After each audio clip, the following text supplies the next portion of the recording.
Je vais lire le problème mathématique à une vitesse adéquate pour être sûr que je comprends bien tous les mots. Mélina construit un mobile en bois.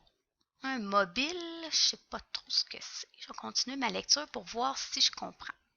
Qui comprendra 5 sphères de 2 cm de rayon et 5 demi-sphères de 4 cm de rayon.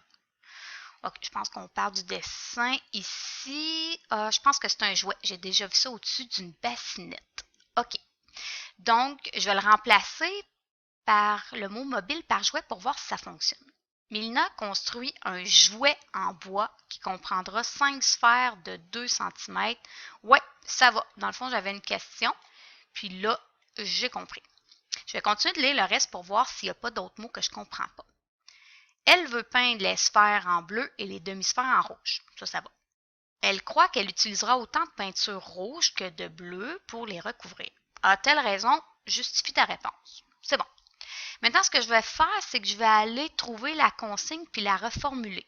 Était ici la consigne. Elle croit qu'elle utilisera autant de peinture rouge. Donc, est-ce que Mélina a raison de croire qu'elle va utiliser autant de peinture rouge que de bleu pour peinturer les sphères?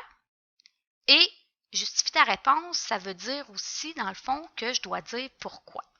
Donc, je vais venir écrire ça. Excellent. Maintenant, ce que je vais faire, c'est que je vais regarder s'il y a des indices dans la consigne ici qui sont nécessaires pour résoudre le problème. Puis si oui, est-ce que des indices qui sont associés à des concepts mathématiques?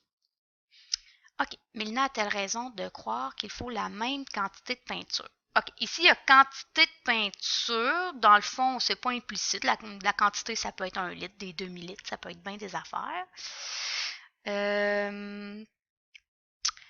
Dans le fond, peinturer des sphères, quand on dit peinturer des sphères ici, ben, il y a un élément implicite.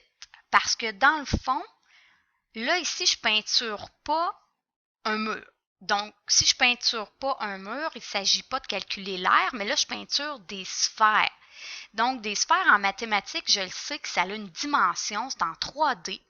Donc, dans le fond, il va falloir que je sois capable de calculer l'aire d'une sphère. OK. Donc, ça va me prendre la formule mathématique pour calculer l'aire d'une sphère. Ça, c'est sûr.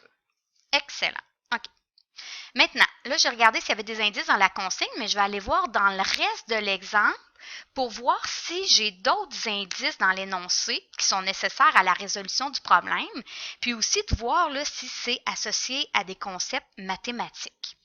Donc, Mélina construit un mobile en bois, OK, qui va comprendre 5 sphères. Ici, c'est important. 5 sphères de 2 cm de rayon. Donc, je vais me l'écrire ici. 5 sphères de 2 cm de rayon. Ça, c'est bon. Ça, je pense que c'est quand même assez important. Je continue ma lecture. Ah, et 5 demi-sphères de 4 cm. OK, 5 demi-sphères de 4 cm de rayon. Je vais aller écrire ça ici. 5 demi-sphères de, ici, 4 cm de rayon. Donc, ça, c'est deux indices quand même assez importants. Elle veut peindre les sphères en bleu et les demi-sphères en rouge. Donc, les demi-sphères en rouge. Super. Puis, ici, les sphères, ça va être en quoi? Ça va être en bleu. Parfait. Donc, je pense que j'ai pas mal tout compris.